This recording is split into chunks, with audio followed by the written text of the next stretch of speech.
Alam mo, there's a distinct possibility that there will be another surge. Itong mga variants, and we do not know if the variants would really be powerful or weak as to put us again in the bind.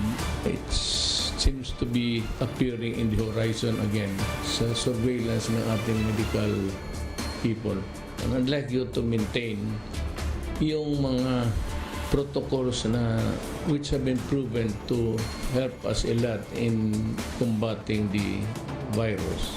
Remember that COVID is here to stay. We have so many crowds lately, religious, political, at makita mo dikit-dikit yung tao. And the medical experts or the doctors even are really worried about the closeness of human beings with each other. I mean physical. Kasi baka magpuputok na naman. Tropical depression Agaton triggers a landslide in Leyte, leaving at least 25 people dead. Eastern Visayas and the Bicol region are still experiencing heavy rains this morning. Some areas are now under a red rainfall warning. Pre-shaded ballots have been reported in Singapore during the overseas absentee voting. Veteran actor Piolo Pascual officially declares his support for Vice President Leni Robredo.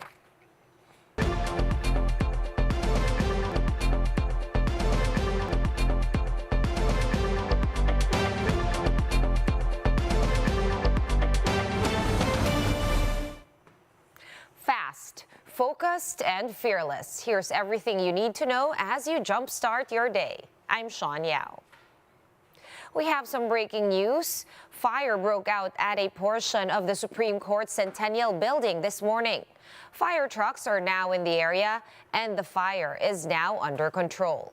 The Supreme Court is set to release the results of the 2020-2021 bar exams later today. Stay tuned here on One News for the latest developments on this story. At least 25 are confirmed dead, while 45 others are missing after Tropical Depression Agaton triggered a landslide in Leyte. Meanwhile, a fourth of the province has been flooded amid the outpour. Romel Lopez with the report. Several bodies covered in tarpaulin. This was the aftermath of a landslide in Baybay City in Leyte. As early as Sunday night, water raged as the outpour one let up due to the Tropical Depression Agaton.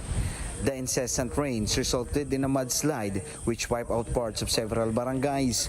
According to Representative Carl Cari of Leyte, at least 25 died due to the landslide in Baybay. Akala namin kahapon ng gabi, akala namin hihina na yung ulan, lumakas. Tapos kaninang umaga, yun na nga, may mga bundok na bumigay, may mga natabunan na barangay Kansungka, madaming missing kasi natabunan nga ng landslide, saka yung doon din sa barangay Bunga. 45 more are reported to be missing, while no less than 50 have been already rescued. A quarter of the province of Leyte are now submerged in floodwaters, including the towns of Mayorga, MacArthur, and Javier. In Mayorga, residents had to bring their pets and livestock as they evacuated. But some farm animals were left behind to die, resulting in losses for the owners. While feeling sorry, Ninita is still relieved that her family was rescued in the nick of time. Sa bahay namin, marami hanggang tudo ang tubig sa loob ng bahay namin.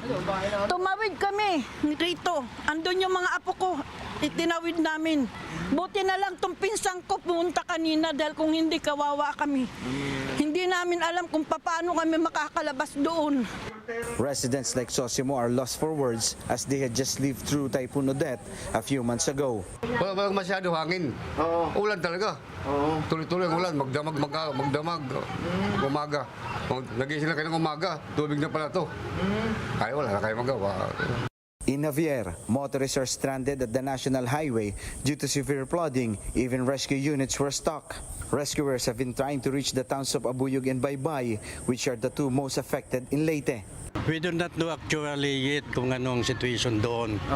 Unless nga we reach the town. Mahirapan ngayon, dahil kaya man ng sasakyan. We are waiting for the truck. We have the truck.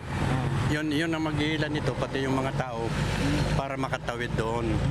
According to latest PD RRMO, nearly 300 individuals have been evacuated, while 16 out of 44 towns and cities are submerged in floodwaters.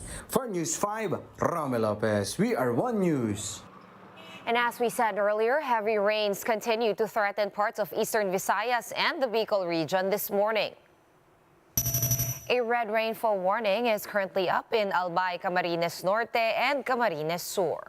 Red warning means serious flooding and landslides are likely to happen. An orange rainfall warning, on the other hand, is hoisted over northern Cebu, the northern portion of central Luzon, and eastern Samar.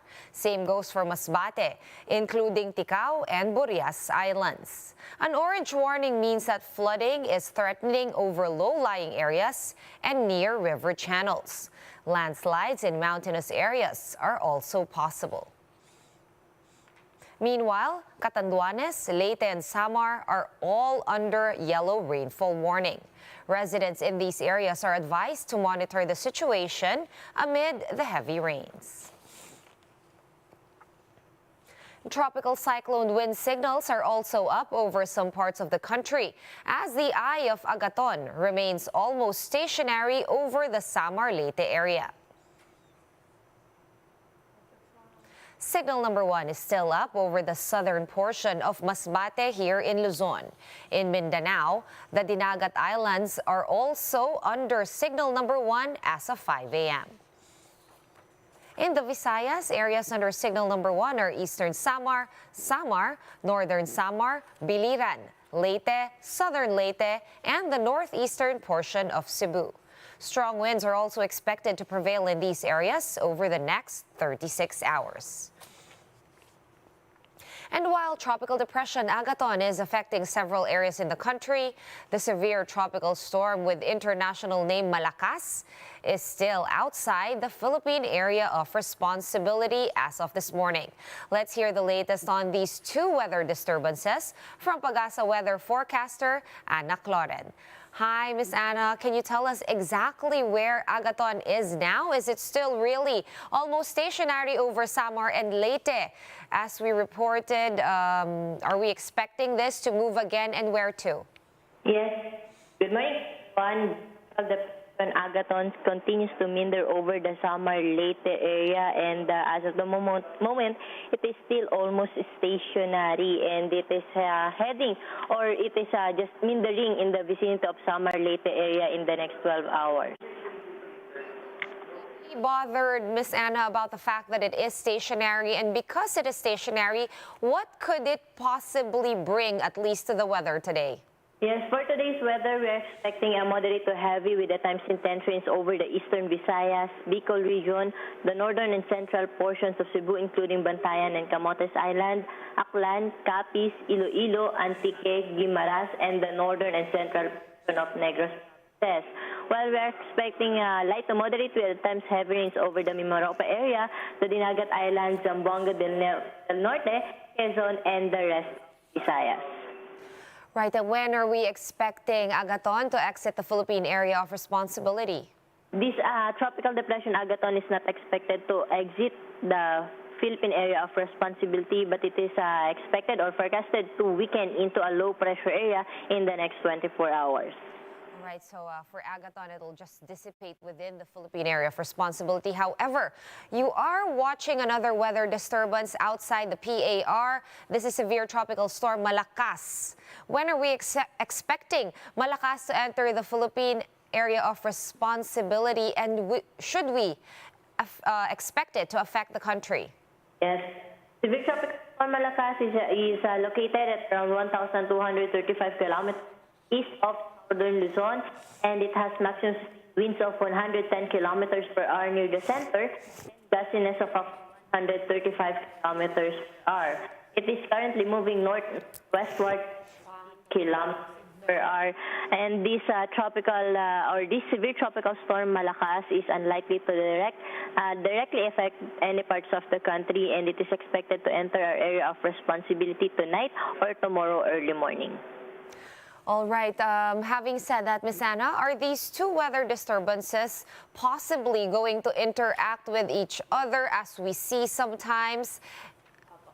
Yes, expecting that depression Agaton and this severe tropical storm Malakas will interact each other. That will cause the weakening of this tropical depression Agaton. All right. Ms. Anna, of course, it is the Holy Week and a lot of people are already leaving. Some have already left and a lot are planning to leave for the weekend. What is the weather forecast for the rest of Easter weekend? Yes, tomorrow we're expecting a cloudy scattered over the East Visayas, but on Thursday to Friday, expecting a good weather condition over the whole archipelago, where apart cloudy skies with some isolated showers mostly or in. All right, so it is going to be a rainy Holy Week for us here. Thank you so much for those updates, Anna Cloren, weather forecaster from Pagasa.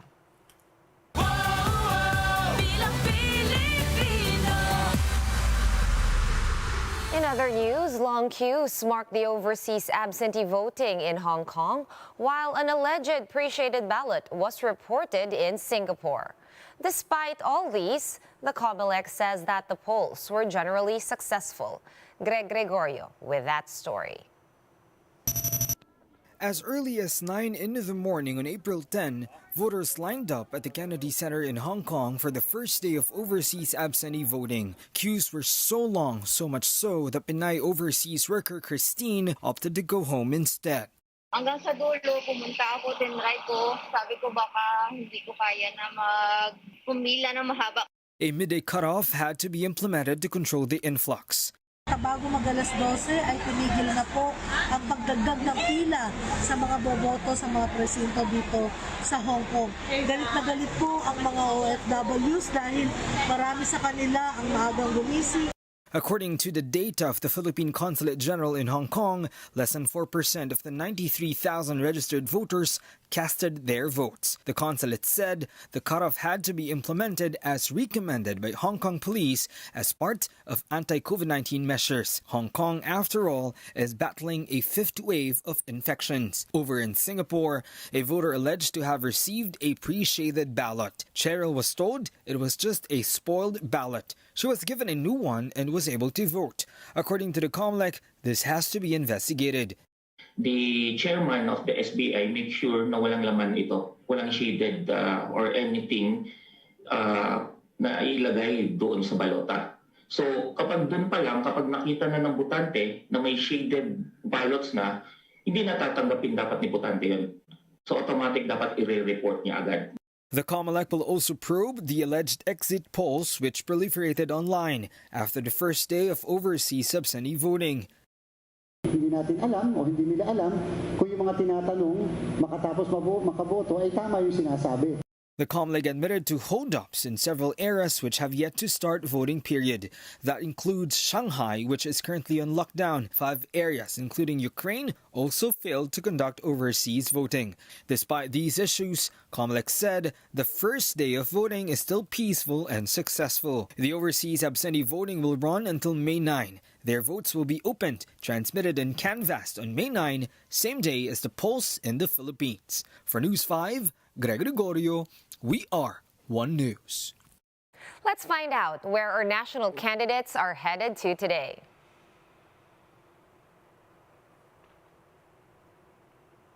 PDP Laban is set to hold their campaign rally in Caraga at 6 p.m. Manila Mayor Isko Moreno is visiting San Pedro, Laguna this morning. On the other hand, Senator Manny Pacquiao has a full day ahead. He will be visiting Oroqueta and Osamis City in Misamis Occidental later today. And lastly, Vice President Leni Robredo is expected in La Union this morning.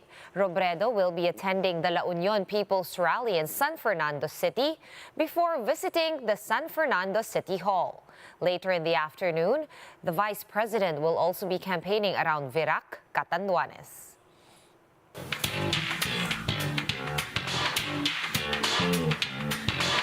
And Piolo Pascual has revealed that he is indeed kakamping. More in this report by MJ Marfori. Si Leni Robredo lang ang tanging iboboto kong Pangulo ngayong eleksyon. The OG crush ng bayan has spoken. Filipino actor and heartthrob Piolo Pascual has made his presidential bet known. In his Facebook page, Papa P posted his endorsement video for Vice President Leni Robredo. Hindi ito yung pagkakaisa ng mga political dynasty para sa sarili nilang interes. Ang totoong unity ay pagkakaisa ng taong bayan. He also showed footages of Robredo's packed pink rallies, as well as the OVP's program during the pandemic. As expected, social media went wild with his endorsement, as Papa P made it to the Philippines trends on Twitter. For News 5, MJ Marfori, we are One News. And here are the stories to watch out for later today. The Supreme Court is set to release the results of the 2020-2021 bar exams. Both De La Salle University and the Ateneo de Manila University are encouraging sports fans to wear pink at their UAAP game tonight at the MOA Arena in support of VP Leni Robredo's presidential bid. And that's how the day is shaping up to be. Join us again later at 9 a.m. as we monitor the day's biggest stories from sunrise to sundown. You can also catch One News on Signal Play. Register for a free account at www.signalplay.com and stream One News Live anytime, anywhere. I'm Sean Yao. Masks on, wash hands, and stay safe, Philippines. We are One News.